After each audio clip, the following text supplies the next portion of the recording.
Good morning everyone. সবাইকে শুভ পঞ্চমীর অনেক অনেক শুভেচ্ছা। আমি আমার লাইফের ফার্স্ট রাইড শুরু করছি, একটা ছোট্ট রাইড, আর ফার্স্ট ব্লগিংও স্টার্ট করছি। তো আজকে যাচ্ছি একটা ছোট্ট জায়গা, আহ, যেখানে আপনাদেরকে পুরো সারাদিনের আপডেট দিতে থাকবো। সঙ্গে রয়েছে আমার সাথে আমার বাইক। এই হচ্ছে দেখি আমার বাইক। চলুন আমরা সময় নষ্ট না করে বেরিয়ে পড়ি সকাল সকাল। আহ, এখন ঘড়ির কাঁটায় বাজে হচ্ছে 7টা 35। আমাদের ম্যাক্সিমাম পৌঁছাতে টাইম লাগবে 2 থেকে 2.5 ঘন্টা। আমি এখানে দাঁড়িয়েছি, এটা রাখতে কারণ বটানি মাকে একবার দর্শন করে আমি আমার প্রথম ব্লগটা স্টার্ট করতে চাই। বটানি মায়ের মন্দির।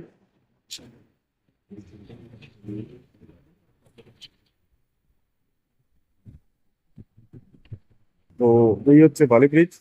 তো চলুন আমরা রাইডটাকে স্টার্ট করি।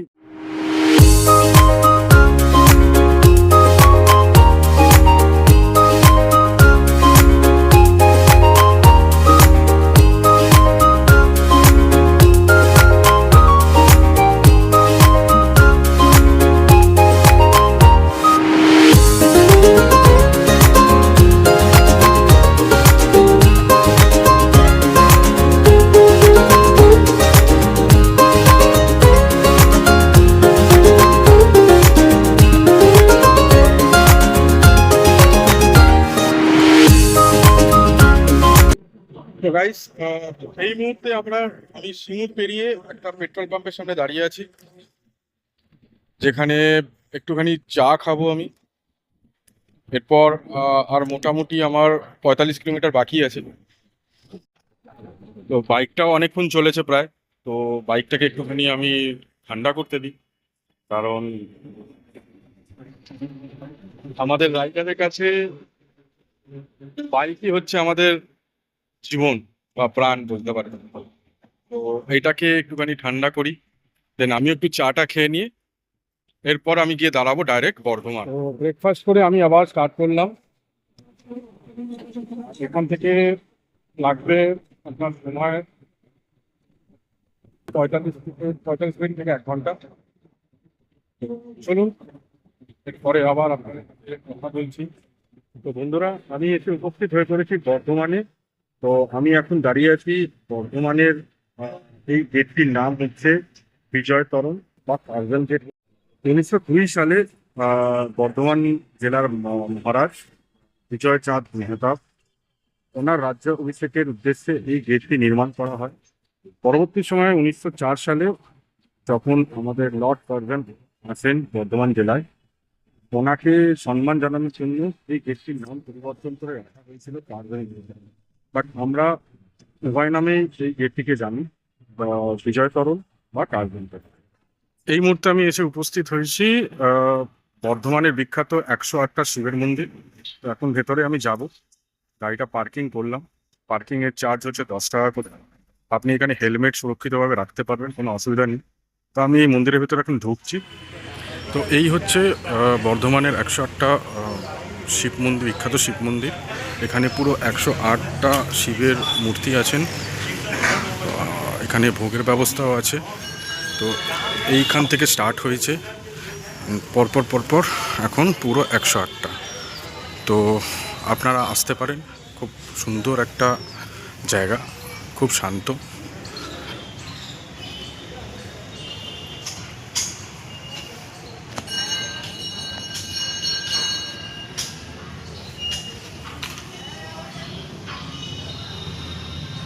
পুরো ভগবান শিবের 108টা নাম দিয়ে এই মন্দিরটা তৈরি করা হয়েছে।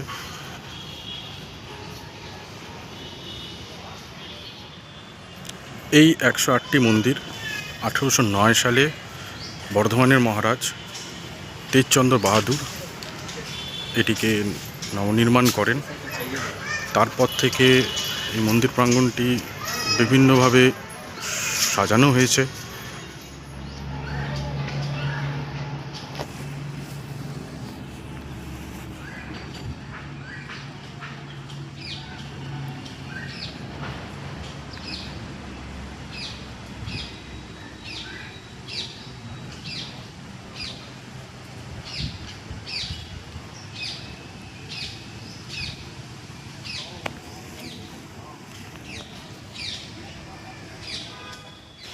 তো কেন জানি না বন্ধুরা, আমার পার্সোনালি মহাদেবের কাছে আসলে যে এত মনের ভেতরটা শান্তি লাগে আপনাদেরকে বলে বোঝাতে পারবো না।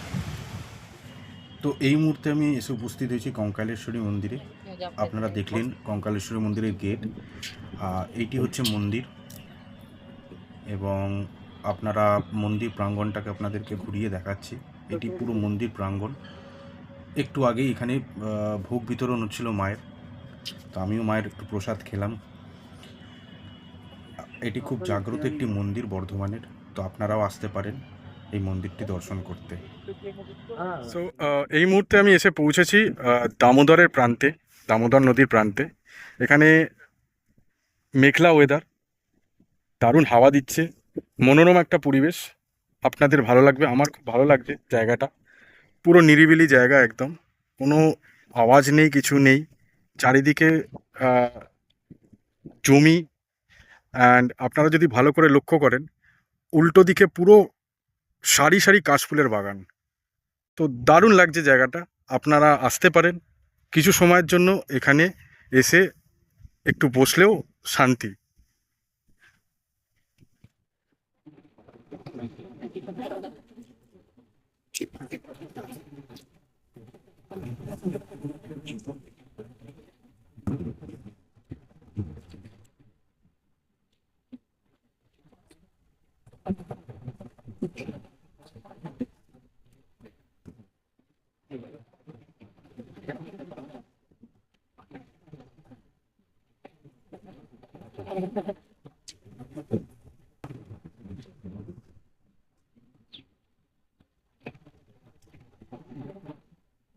পুরো গ্রামের রাস্তা, আঁকা বাঁকা পথ, মাটির রাস্তা।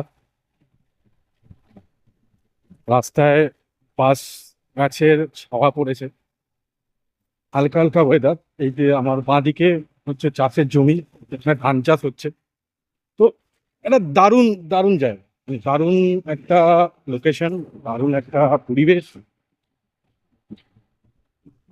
তো আমার মোটামুটি ভালোই লেগেছে জায়গাটা। আশা করি আপনাদেরও ভালো লাগবে। আপনারা আসুন, একবার ভিজিট করে যেতে পারেন।